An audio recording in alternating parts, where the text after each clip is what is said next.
ये वीडियो वैसे तो मुंबई यूनिवर्सिटी के स्टूडेंट्स की टेक्स्ट बुक को रेफरेंस लेके बनाया गया है, लेकिन इसमें जो नॉलेज दी जा रही है वो बाकी सब यूनिवर्सिटी के स्टूडेंट्स या बाकी नॉर्मल लोग भी इसको यूज कर सकते हैं। Hello students, welcome back to scholar जिला। आज के वीडियो में हम डिस्कस करने वाले हैं TYBF सेम 5 का नया सिलेबस जो मुंबई यूनिवर्सिटी ने आपको अनाउंस किया है। बहुत लोगों को उसकी वेटिंग थी, मतलब बहुत लोग उसका इंतजार कर रहे थे। तो वो नया सब्जेक्ट आप लोग को अलग अलग वीडियोस में मैंने बताया है। आज की वीडियो में हम डिस्कस करेंगे एक और सब्जेक्ट जिसका नाम है सस्टेनेबिलिटी रिपोर्टिंग एंड स्टैंडर्ड्स।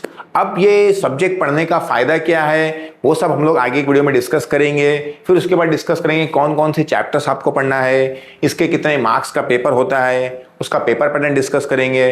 फिर लास्ट में कुछ टिप्स एंड ट्रिक्स डिस्कस करेंगे जो फॉलो करके आप इस TYBF का ये सब्जेक्ट अच्छे से पढ़ सकते हैं और आउट ऑफ मार्क्स स्कोर कर सकते हैं। ये स्टार्ट करते हैं वीडियो। पहले समझते हैं कि ये जो सब्जेक्ट आपको लाया गया है इसका पढ़ने का फायदा क्या है, क्योंकि अगर आपको उसका इंपॉर्टेंस, उसका सिग्निफिकेंस पता होगा तो आप लोग उसको बहुत अच्छे से पढ़ोगे और उसमें मजा भी आएगा आप लोग को।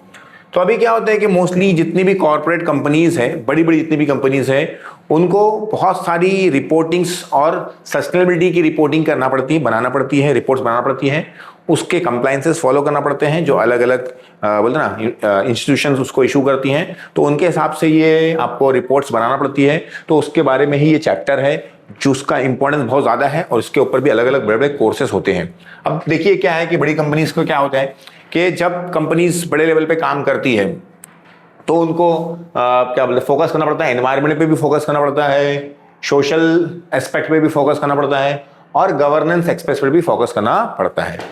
अब इसका हम लोग देखेंगे तो इंडिया में इसको मैंडेट किया गया है, नया रिपोर्ट ना BRSR business responsibility and sustainability reporting in India लाया गया है। और इसका प्रोफेशनल एप्लीकेशन बहुत ज़्यादा है, ऑडिटिंग में इसका यूज़ होता है और बहुत सारे डिसीजन लेने के लिए इसका इस्तेमाल किया जाता है।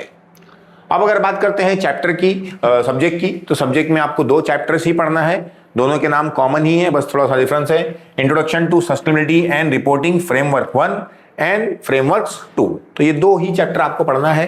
ज़्यादा बड़ा बोलते ना सब्जेक्ट नहीं है, छोटा सा सब्जेक्ट है क्योंकि सिर्फ 50 मार्क्स का है। उसमें भी आप लोग को सिर्फ ये 2 ही चैप्टर पढ़ना है। अब दोनों चैप्टर में क्या क्या डिटेल्स है वो हम लोग डिस्कस कर लेते हैं। अब जो मेनली जो आपके जो क्या बोलते हैं पहले चैप्टर में बताया है कि आप लोग को क्या क्या चीज़ें इसमें समझना है। जैसे आप लोग बात करेंगे कि हम लोग जो कंपनीज होती हैं उनका फोकस प्लैनेट, सबसे फोकस प्रॉफिट पे होता है, लेकिन साथ साथ उन लोग को लोगों का भी ख्याल रखना पड़ता है, मतलब सोशल रिस्पॉन्सिबिलिटी भी फॉलो करना पड़ती है और हमारे एनवायरनमेंट का भी ध्यान देना पड़ता है। इसलिए इसके अंदर एक वर्ड लाया गया सस्टेनेबिलिटी, मतलब ऐसी तरह से काम करो या इस तरह से बिजनेस करो कि एनवायरनमेंट को सस्टेन किया जा सके। यानी कि मतलब हम लोग ऐसा यूज कर ले रिसोर्सेस वर्ल्ड के या हमारे अर्थ के कि आने वाली पीढ़ियों को कुछ मिले ही नहीं, ये सब बर्बाद हो जाए। तो वैसे तरह से बिजनेस करने की जरूरत नहीं है। ऐसे बिजनेस करो कि जो सस्टेन रहे, मतलब रिसोर्सेस सस्टेन रहे, मतलब आने वाली जनरेशन को भी वो रिसोर्सेस मिले। तो उसके लिए ही ये हम लोग को सिखाया जा रहा है कि भाई हर एक कॉर्पोरेट कंपनीज की रिस्पॉन्सिबिलिटी है कि रिसोर्सेस को इस तरह से इस्तेमाल करें या उसको ज़्यादा क्या बोलते हैं उसको खराब नहीं करें रिसोर्सेस को, क्योंकि आने वाली जनरेशन को भी वो रिसोर्सेस मिलना चाहिए।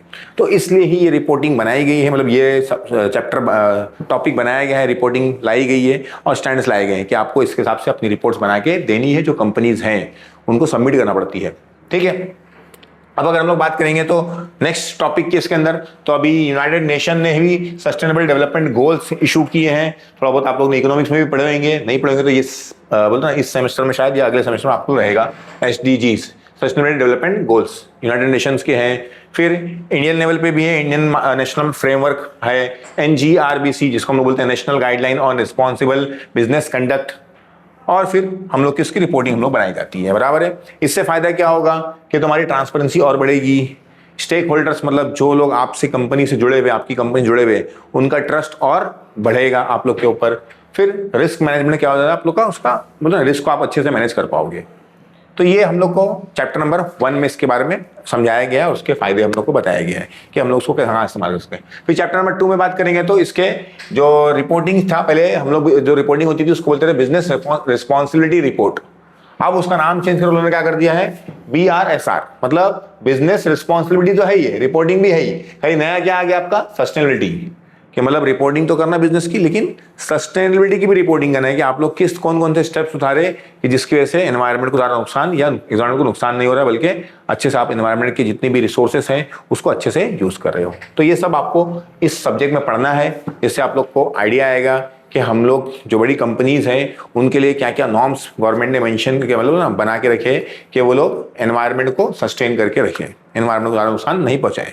ठीक है, अब हम लोग बात करेंगे इसके पेपर पैटर्न की। तो पेपर में बात करेंगे तो 50 मार्क्स का पेपर है, उसमें से 20 इंटरनल है और 30 एक्सटर्नल है। इंटरनल में आप लोग देखेंगे तो मोस्टली आप लोग का क्लास टेस्ट असाइनमेंट वगैरह रहेगा, और एक्सटर्नल में आप लोग का 1 आवर का पेपर है, 30 मार्क्स का है, बाहर होगा। तो उसके तो मोस्टली आप लोग को 3 क्वेश्चन आएंगे, 3 में से आपको कितना अटेम्प्ट करना है, सिर्फ 2 अटेम्प्ट करना है। अब ये चैप्टर मोस्टली थेरेटिकल है, कुछ चीज़ें हो सकती है प्रैक्टिकल, लेकिन मोस्टली चीज़ें इसके अंदर क्या है, थेरेटिकल एस्पेक्ट ज़्यादा है। अब इसको चैप्टर को टैकल करने का सॉरी ये सब्जेक्ट को टैकल करने का सबसे आसान तरीका यही है कि इसको आप अच्छे से समझ कर रीड कीजिए। जितने बार इसको आप समझ कर रीड करेंगे, अब आप लोग के पास तो आज की जनरेशन के पास तो बहुत सारे मीडियम्स अवेलेबल हैं। अगर कुछ नहीं समझता है तो आप लोग उसको AI का यूज़ करके उसको हिंदी में या नॉर्मल लैंग्वेज में आप लोग उसको समझ सकते हैं, या जो भी आपको प्रेफर्ड लैंग्वेज लगती है उस लैंग्वेज में आपको इसको समझ सकते हैं और अपने आपको अच्छे से प्रिपरेशन कर सकते हैं। फिर इंपॉर्टेंट पॉइंट्स को नोट डाउन कीजिए और उनकी लिखने की प्रैक्टिस कीजिए कि भाई हम लोग को ये टॉपिक समझाए कि नहीं समझाए। तो बस ज़्यादा डिटेल नहीं है इसमें, बहुत बोल ना छोटी सी चीज़ है, लेकिन बहुत मायने रखता है बड़ी बड़ी कॉर्पोरेट वर्ल्ड्स के अंदर, कंपनीज के अंदर। तो ये रहा हम लोग का आज का वीडियो कैसा लगा आप लोग को कमेंट में ज़रूर बताइए, और कौन सा आपको टॉपिक्स पढ़ना है वो भी बताइए, और भी बहुत सारी चीज़ें हम लोग डिस्कस करेंगे आगे चल के वीडियोस में। तो वो आपको ये चैनल अच्छा लगता है तो अपने दोस्तों से ज़रूर शेयर कीजिए ताकि ज़्यादा से लोगों तक हम लोग पहुँच सके। वीडियो देखने आप लोग का बहुत बहुत शुक्रिया। मिलते हैं अगले वीडियो में कुछ और टॉपिक्स लेके।